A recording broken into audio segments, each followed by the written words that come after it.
है राम के वजूद पे हिंदुस्तान को नाज, अहले नजर समझते हैं उसको इमाम हिंद।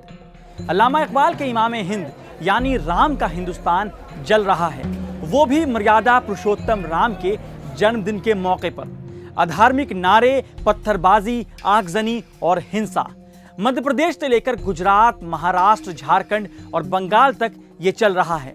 सवाल है कि ये सब होने क्यों दिया जा रहा है? क्या अब देश में त्योहार का मतलब खुशी, मेलजोल नहीं बल्कि दूसरे धर्म के खिलाफ नारे लगाना है, पत्थरबाजी करना है?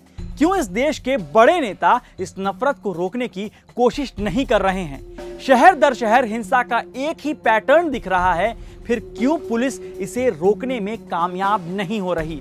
इसलिए हम पूछ रहे हैं, जनाब ऐसे कैसे?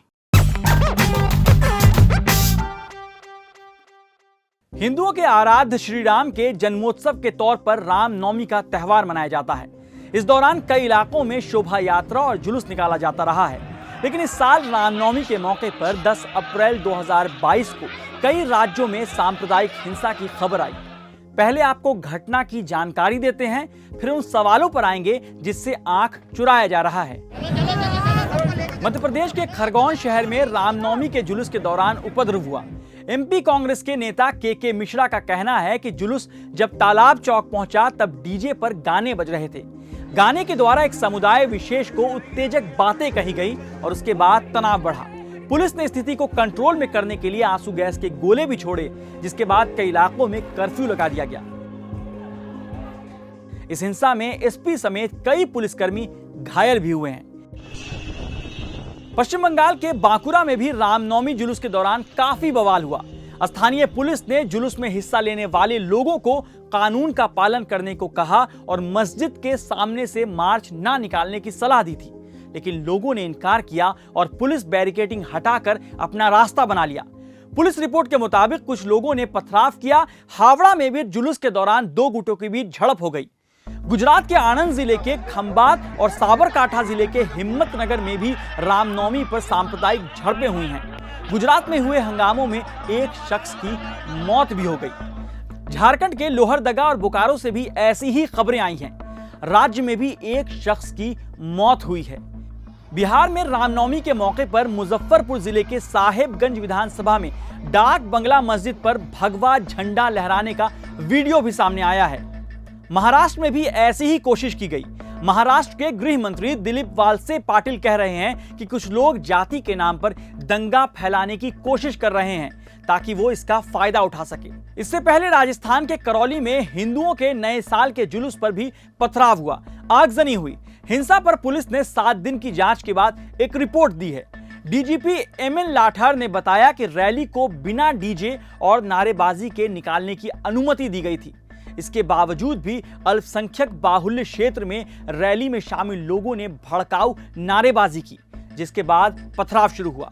उकसावा चाहे किसी भी तरह का हो, हिंसा पर उतारू हो जाना उचित नहीं है। ऐसा करने वालों को सजा मिलनी चाहिए, लेकिन भड़काऊ नारे, भड़काऊ गाने, आखिर श्री राम की भक्ति में इन चीजों का क्या काम? इसका मकसद क्या है? चलिए आपको थोड़ा पीछे ले चलते हैं। उत्तर प्रदेश के सीतापुर में खुद को महंत कहने वाले बजरंग मुनि दास मस्जिद के सामने जाकर मुस्लिम महिलाओं को खुलेआम रेप की धमकी देता है। सोशल मीडिया पर लोग विरोध करते हैं तो पुलिस एफआईआर दर्ज करती है, लेकिन 4 दिन बाद भी वो गिरफ्तार नहीं होता है। सवाल है क्यों? एक और नाम है यति नरसिंहानंद। 3 अप्रैल को दिल्ली के बुराड़ी ग्राउंड में आयोजित हिंदू महापंचायत में यति नरसिंहानंद सरस्वती ने भड़काऊ भाषण दिया। हरिद्वार में हुए धर्म संसद में भड़काऊ भाषण मामले में जमानत पर जेल से बाहर यति नरसिंहानंद ने आम हिंदुओं को मुसलमानों के खिलाफ हथियार उठाने के लिए भी भड़काया। मुस्लिम से लेकर हिंदू महिलाओं के बारे में भद्दी बात कहता है।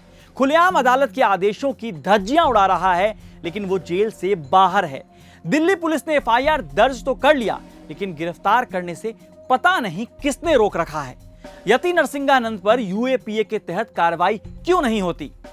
जो भूल गए हैं उन्हें बता दें कि यह वही देश है जहां बंगाल में रामनवमी की रैली में हिंदू मुसलमान एक साथ चलते हैं, गुजरात में रोजेदारों के लिए मंदिर के दरवाजे खोल दिए जाते हैं, मेरे शहर दरभंगा में आज भी मुसलमान रामनवमी में हिंदुओं को पानी, जूस और शरबत पिलाते हैं, वहीं मुहर्रम के जुलूस में हिंदू मुसलमानों के लिए पानी और शरबत बांटते हैं।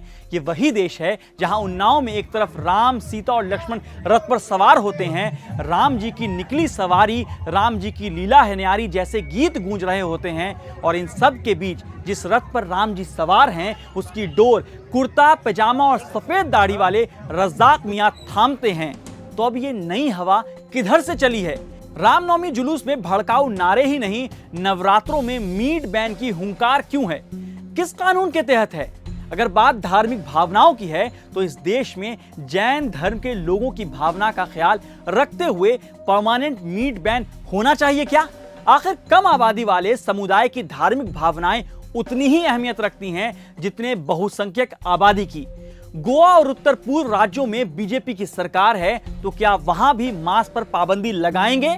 बंगाल से लेकर ओडिशा में त्योहार पर जानवरों की बलि दी जाती है, रोकेंगे उसे? क्या रमजान के दौरान दिन में रेस्टोरेंट बंद कर दिए जाएंगे? असल सवाल यह है कि त्योहार की खुशी को मातम में बदलने की साजिश में जुटे लोगों को रोकने के लिए हर बात पर ट्वीट करने वाले, बयान देने वाले बड़े नेता क्यों नहीं आगे आते? जो लोग इन नफरतों पर चुप हैं, उनसे साहिर लुधियानवी ने पूछा था, जरा मुल्क के रहबरों को बुलाओ, ये कूचे, ये गलियां, ये मंजर दिखाओ, जिन्हें नाज है हिंद पर उनको लाओ, जिन्हें नाज है हिंद पर वो कहां हैं? और हम पूछ रहे हैं, जिन्हें नाज है हिंद पर वो कहां हैं और क्यों नहीं पूछ रहे? जनाब, ऐसे कैसे?